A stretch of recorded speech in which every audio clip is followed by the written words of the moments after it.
Hello, hi everyone. Um, so I want to talk about something that's been on my mind for a very long time, and I felt instead of just keeping it to myself, let me share it. Now, is the issue of the what what is feminism standing on, or what is it sitting on, or what is the foundation of feminism? Now I'm not going the direction that many of us would like to go, like, oh, who are the founding women, or what was their um, mission statement or something like that. That's not where I'm going. Where I'm going is what way way before then, like what was it about? And for me, as far as I'm concerned, and if you really think about it, you realize that it's true. The foundation of feminism is based on injustice, denied justice, to be quite specific, justice being denied.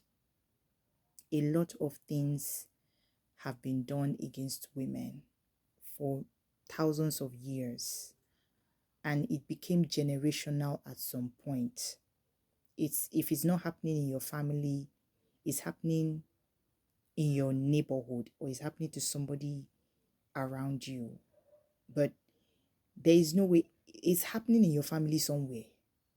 An injustice against women happens in almost every family. Like, there isn't any family it's not happening in. It might not happen in your nuclear family. Thank God for that. But you will know a relative that is experiencing it or actually is a perpetrator. But then you realize that nobody does anything concrete about it. Nobody does anything concrete. And that system is still going on, where all they just do is call a meeting, sit down, talk, and that's it. No action taken to curb the excesses against the woman.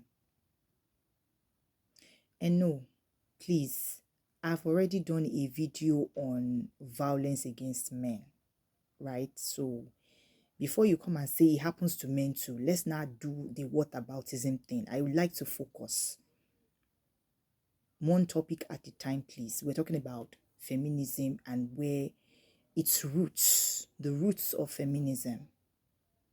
And I want to relate it to how the church now perceives it. Um, and the fact that I hear some of our moms, our mothers in the Lord, not all of them, but some of our mothers in the Lord condemn feminism. Now, as much as I understand where they're coming from, I think it's counterproductive that we are attacking the fruits rather than dealing with the roots.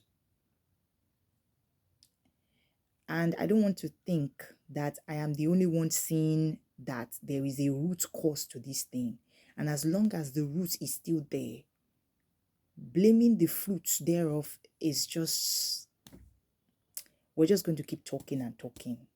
Like, it's just like avoiding the problem and not wanting to address it. And I think I don't like to play ostrich and pretend like I don't know where all these are coming from. Every time you tell a woman to move on, forget it, forgive, forget, a woman builds her home. A woman builds her home in a situation where the man and his family are actively trying to pull down the home. You're now telling the woman that it is her job to hold the home together. And a lot of women pull it through. But there is this deep seated sadness and unfairness a lot of them feel, that it moves from one generation to the other. Some of them may have even let go, but their daughter may not let go. Their daughter will look at that and see something else. I remember I was watching The Family That Prays, by one of Tyler Perry's movies.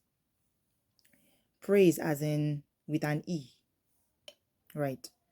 And there were two daughters. Um, one just went wayward. The other one just was just normal to a certain degree. And when um the inappropriate behavior of the wild one just got to its zenith, and the mother was like, why would you do this? And she just blurted out like, it's your fault that our father left us. And the mother was just crying, like, you didn't even do anything, you didn't even fight. Or do you understand? So sometimes you wonder, what did the society do to the man when he left, or when he did what he did? We don't like to talk about it, like, move on. Don't dwell on it. You have to just move on. These are the things that water the roots of feminism. They are not just the roots, they water it. And as long and we've become so familiar with doing the wrong thing, with exalting injustice using the scripture. And it has become scriptural abuse. And that's why a lot of feminists are not Christians. They were Christians, but they stopped being Christians. Because when they had pain, when they were going through pain, they were going through hurt, people swept justice under the carpet and they used the Bible to do it. Is that really what God said? Or have we just decided that we're going to merge our idea of culture into the scripture? And the thing about the scripture is very, very dynamic, in the sense that there is hardly anything anything that you will not find justification, a scripture to justify, no matter how bad it is. Of course, you will not find a scripture that says thou can kill. No. But you can find a scripture that says, oh, David wrote a letter and sent a man to his death, literally, and say, well, he did it. Of course, you would conveniently omit the part where God punished him for it.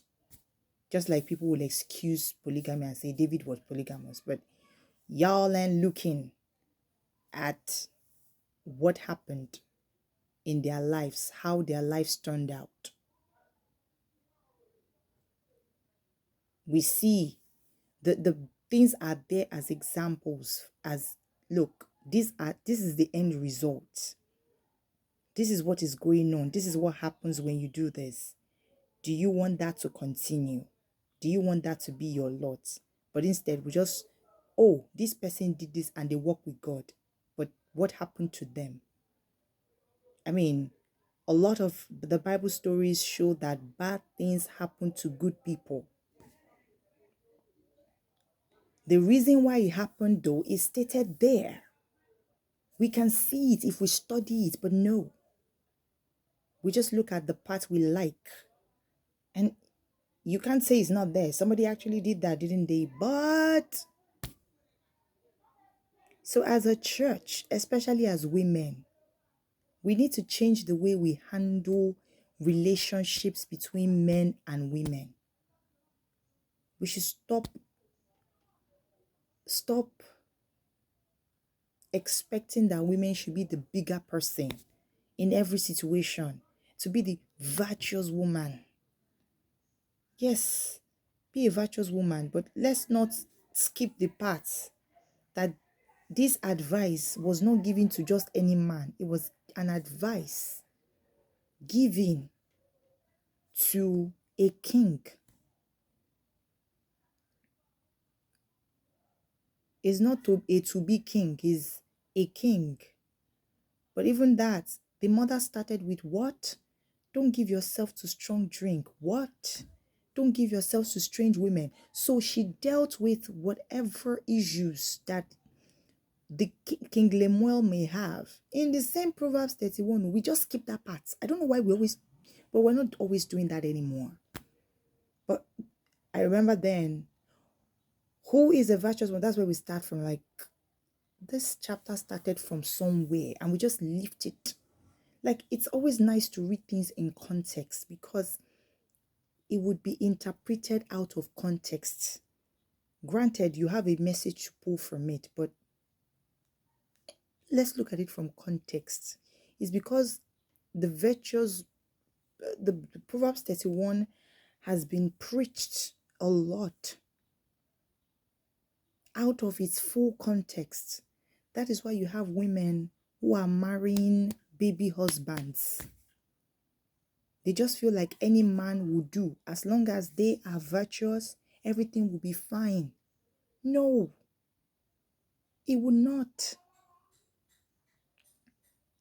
We need to learn to get justice for women. Again, I say the foundation for feminism is justice denied. Some people's mother never got justice. Some people's mothers died in an abusive relationship. And people just moved on to the next victim and told them to just suck it in and just handle it. As long as we don't deal with the roots,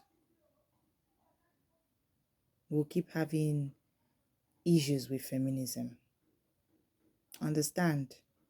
I understand.